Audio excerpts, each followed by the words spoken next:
Lumipas ang isang buwan mula nang matapos ang Dart Tournament.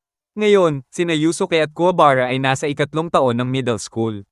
Sa Spirit World, nakatanggap si Koenma ng ulat tungkol sa mga kakaibang nangyayari sa human world. Sina Kurama at Hiei ay nalaman din na may mga Demon World insects na sinusubukang manirahan ulit sa lungsod. Pareho silang nagiging suspicious, parang may something fishy na naman. Makikita ang normal na araw sa Mayo Academy at sa Shiki Junior High. Chill lang ang school life, parang regular school day vibes. Pagkatapos ng klase, si Yusuke Urameshi ay nakabangga ng tatlong lalaki mula sa ibang school.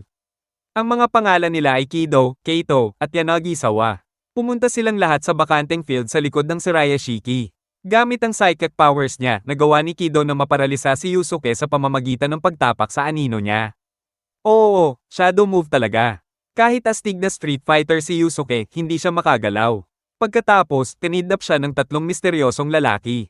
Nag-alala si Po, kaya agad niyang binalaan sina Botan at Kuwabara. Pumunta silang dalawa sa bakanteng field at nakita nila na may iniwang mensahe ang tatlong lalaki para sa kanila. Nagdesisyon sina Kuwabara at Botan na iligtas si Yusuke. Game na ulit ang rescue mission. Sinama ni Kuwabara at Botan sina Kurama at Hiei para tumulong sa pagpasok sa mansyon kung saan nakakulong si Yusuke. Noong una, ayaw sumama ni Hiei, pero kalaunan pumayag din siya sa mission. Pagpasok nila sa mansyon, nakasalubong nila si Yokeito, kaklase ni Kurama na may mataas na level ng psychic powers. Ipinaliwanag ni Keito na nasa loob sila ng kanyang territory, isang parang apat na dimensyon na lugar kung saan bawal ang karahasan at may espesyal na mga rules. Nagset si Keito ng isang rule. Kapag may nagsabi ng salitang hot na siyang bawal na salita, kukuhanin ang kaluluwa ng taong nagsabi nito. Dahil sanay sa diretso at mabilis na aksyon, sinubukan ni Hiei umatake agad. Pero hindi sinasadya, nasabi niya ang salitang bawal. Dahil doon, hinugot ang kaluluwa niya at naiwan ang katawan niya na parang walang malay.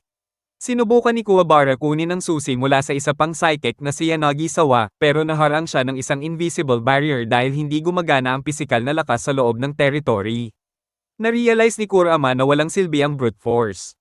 Kaya pumayag siya sa isang mas komplikadong laro ng tabo laban kay Keito para mabawi ang kaluluwa ni Hiei at makausad sila sa loob ng mansyon. Sina Kuwabara at Botan ay nawalan din ng kaluluwa matapos nilang masabi, o malinlang na masabi, ang bawal na salitang hot. Sumunod sila kay Hiei sa estado na parang tulog na walang galaw. Para mabawi ang kanilang mga kaluluwa, hinamon ni Kurama si Keito sa mas advanced na version ng laro. Sa bagong rules, bawat minuto ay may isang letra ng alpabeto na nagiging bawal, nagsisimula sa Z pababa hanggang A kapag may nagsalita ng salitang may kasamang kahit isa sa mga bawal na letra, mawawala ang kaluluwa ng taong iyon. Habang nababawasan ang mga letra, paliit ng paliit ang pwedeng sabihin. Halos imposible na magsalita ng hindi nagkakamali. Ginamit ni Kurama ang kanyang kapangyarihan sa mga halaman para punuin ang kwarto ng malalaking halaman.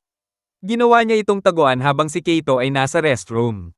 Nang dalawa na lang ang natitirang letra na pwedeng gamitin, A at B, biglang tumalon si Kurama palabas at sumigaw ng malakas na walang sense na tunog para gulatin si Keito. Nakapagpigil si Keito na huwag sumigaw. Pero nang makita niya si Kurama na gumagawa ng sobrang weird at nakakatawang mga mukha, napatawa siya ng malakas. Dahil ang pagtawa ay tunog na galing sa bibig, ito ay itinuring na paglabag sa rules ng tabo. Dahil dito, nawala ang kaluluwa ni Keito at automatikong nakalaya ang mga kaluluwa ni Hiei, Kuwabara, at Botan. Matapos malampasan ang mga naunang pagsubok sa House of Four Dimensions, nakarating sina Kuwabara, Kurama, Hiei, at Botan sa huling bahagi ng mansyon. Doon nila nakaharap si Mitsunari Yanagisawa, ang psychic na may copy ability. Ipinakita ni Yanagisawa ang apat na hagdan at sinabi na lahat ng iyon ay papunta kay Yusuke.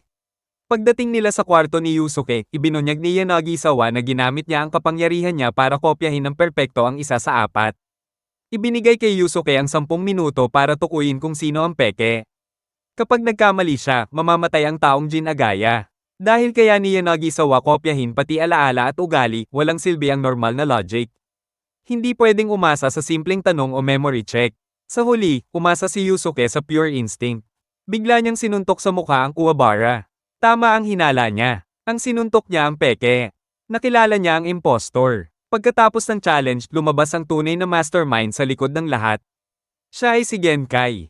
Ipinaliwanag niya na ang pagkidnap at lahat ng trials ay isang plano lang para sanayin sila.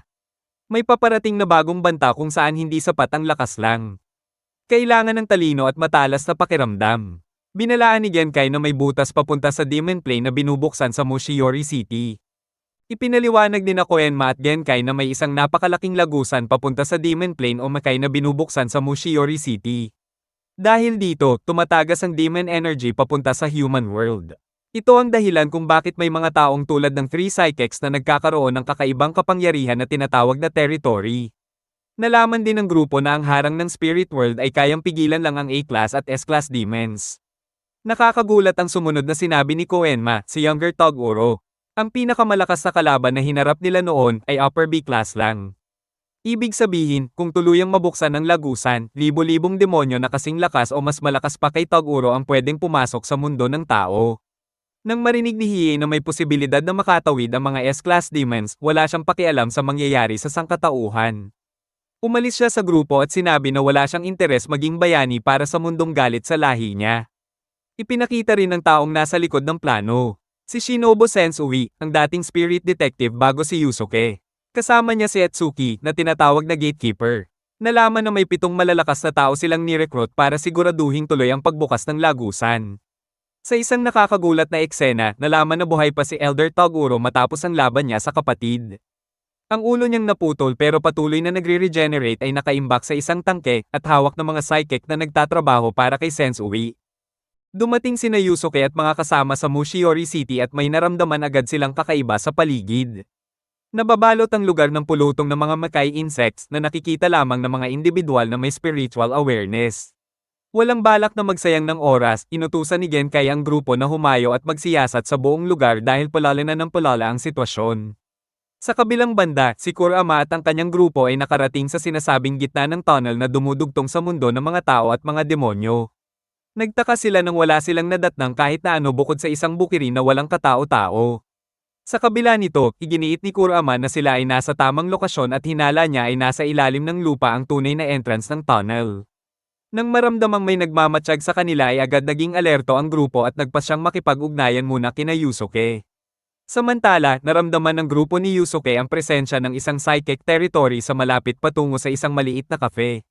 Sa loob, ilang mga ordinaryong tao ang nasa establishmento kaya nahihirapan silang matukoy ang kalaban.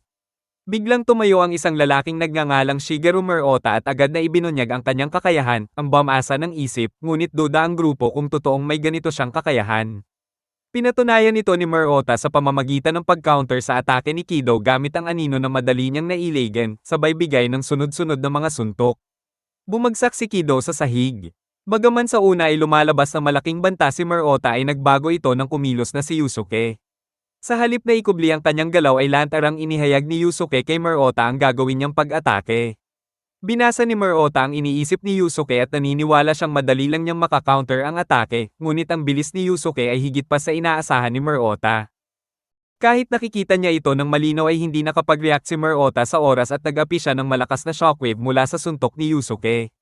Patunay ito na walang panama ang pagbabasa lang ng isip laban sa nakakalulang pisikal na lakas. Pagkatapos, kinopya ni Yane si Murota pati na rin ang mga kakayahan nito at kinumpirma na wala itong kinalaman sa tunay nilang mga kalaban. Batid ng grupo na magagamit nila ang kapangyarihan ni Murota kaya nagpasya si Genkai na isama nila ang lalaki. Habang tinatahak nila ang lungsod, sinusuri ni Murota ang iniisip ng mga dumadaan ngunit ang ilan sa mga ito ay walang kwenta at malaswa pa na ikinainis ng grupo. Subalit agad na nagbago ang sitwasyon nang maramdaman ni Murota ang isang masahol na presensya. Bigla niyang nasagap ang iniisip ng isang lalaki na nilamon ng masidhing pagnanasang pumatay ng kahit sino. Gamit ang paglalarawan ni Murota ay natukoy ng grupo ang pagkakakilanlan ng lalaki na si Shinobu Sensui. Marahan na lumingon si Sensui at diretsahang tiningnan silang lahat na nagpapahiwatig na batid niya ang presensya ng grupo. Sa isang iglap ay biglang nabaril si Murota sa noo. Nanggaling ang atake mula sa malayo at hindi mula kay Sensui kaya nagulat ang grupo at nabigong makapag-react sa tamang oras. Tahimik na umalis si Sensui na tila ba walang saysay para sa kanya ang engkwentro niya sa grupo. Agad na isinugod ng grupo si Murota sa pinakamalapit na ospital na kung saan natuklasan nila na ang balang ginamit ay isa palang pinatales na piraso ng pambura. Ito ay pinatigas gamit ang spiritual energy at ibinaril gamit ang telekinesis. Kahit napuruhan ay nagawang mabasa ni Murota ang kapiraso ng mga inisip ni Sensui na naglalahad ng pag-iiral ng 7 mga individual na bumubuo sa isang grupo. Ito ay sina Seaman, Sniper, Gourmet, Game Master, Doctor, Gatekeeper at kabilang na ang leader nila na si Sensui. Kakibat ng mga pangalang nabanggit ang taglay nilang mapanganib na mga abilidad at ang malawakang plano na may kaugnayan sa tunnel patungo sa mundo ng mga demonyo. Napagtanto ni Yusuke kung gaano kaseryoso at kadelikado ang kakaharapin nilang kalaban. Si Sensui ay kalmado, madiskarte, toso at higit na mas mapanganib kaysa sa mga nakaharap nila dati na nagtatakda ng yugto sa paparating na laban. Sina Yusuke, Genkai, Yama, Kido, at Murota ay nasa waiting room ng isang ospital habang hinihintay na masuri ang sugat ni Murota.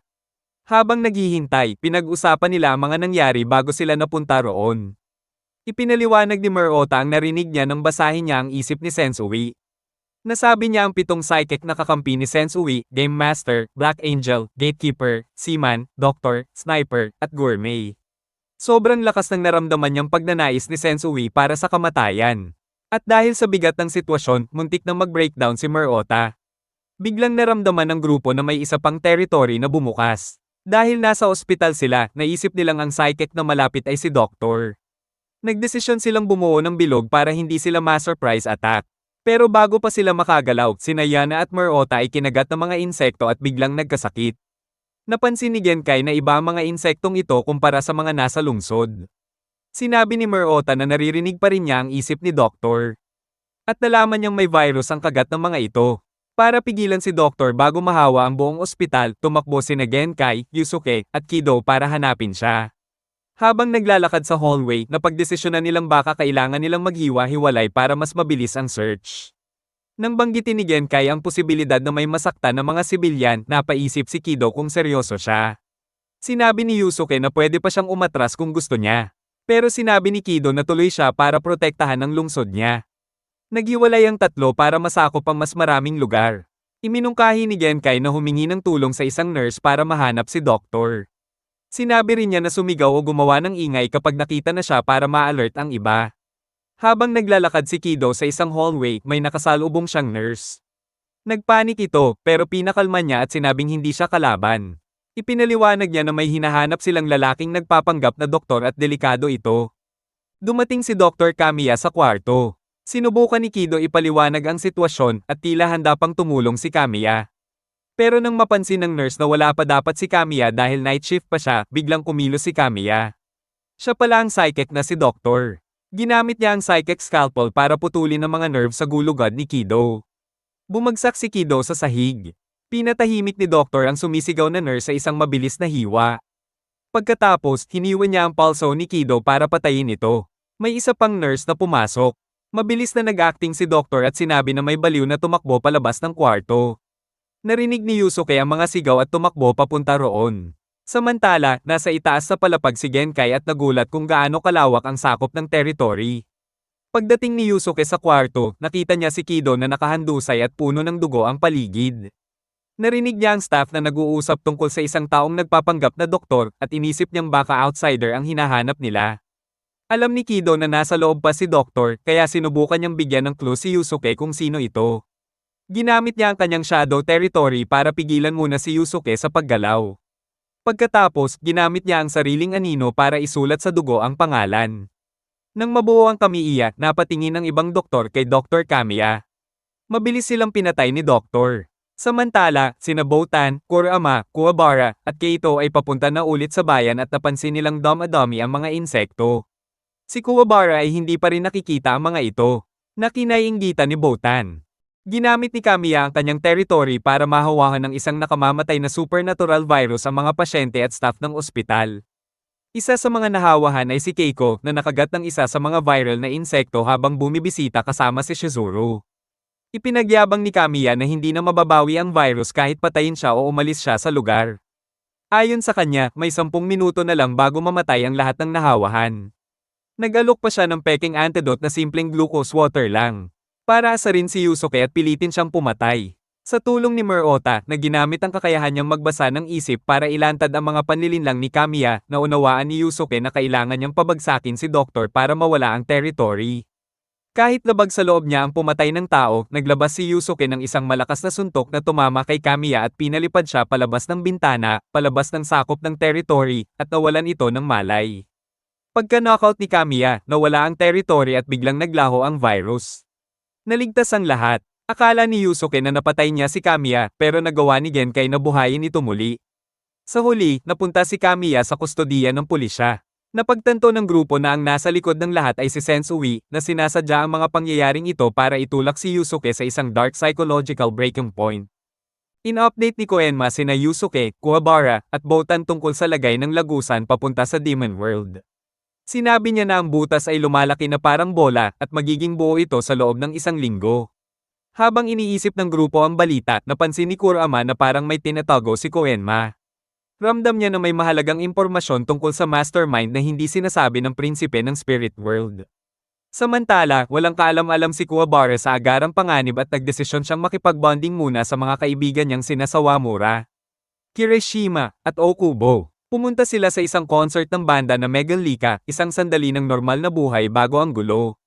Pagkatapos ng concert, habang naglalakad sila sa ulan, bigla silang inambush ni Kiyoshi Mitarai, na kilala rin bilang Seaman. Isa siya sa 7 psychic na kinuha ni Shinobu Sensui. Ginamit ni Seaman ang kakayahan niyang gumawa ng mga tubig na halimaw mula sa sarili niyang dugo at sa ulan.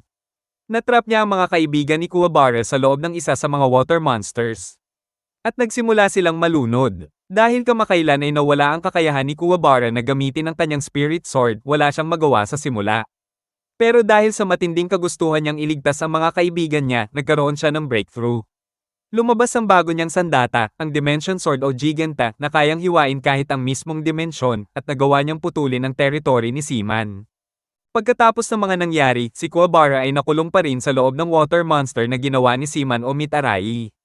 Ang mga kaibigan niyang sina Kirishima, Okubo, at Sawamura ay nakakulong din sa loob ng katawan nitong puro tubig at unti-unting nalulunod.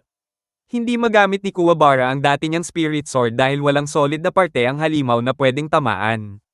Habang nawawala na ng malay ang mga kaibigan niya, sobrang desperado at emosyonal si Kuwabara. Dahil dito, nagkaroon ng biglang pag-angat ang spirit energy niya. Lumabas ang bago niyang sandata, ang Dimension Sword o Giganta.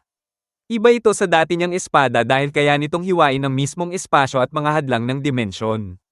Sa isang malakas na hiwa, naputol ni Kuwabara ang sinasabing hindi nababasag na dimensional wall ng halimaw ni Seaman. Nakalaya siya at ang mga kaibigan niya. Kahit sinubukan pa ni Seaman silang patayin, pinili ni Kuwabara na magpatawad. Tinalo niya ang batang psychic pero hindi niya ito pinatay. Dinala ni Kuwabara ang sugatan at emosyonal na wasak na si Mitarai sa bahay niya. Habang nagpapagaling sila, napag-usapan nila ang Chapter Black Tape, isang nakakakilabot na video na nagpapakita ng mga kalupitan ng tao. Pinanood ito ni Mitarai at ng ibang psychics dahil pinilit sila ng mastermind na si Shinobu Sensui. Sa huli, nabunyag na si Sensui, na dating spirit detective, ay sinadya talagang targetin si Kuwabara dahil kailangan niya ang isang taong may kakayahang hiwain ang harang sa pagitan ng human world at demon world.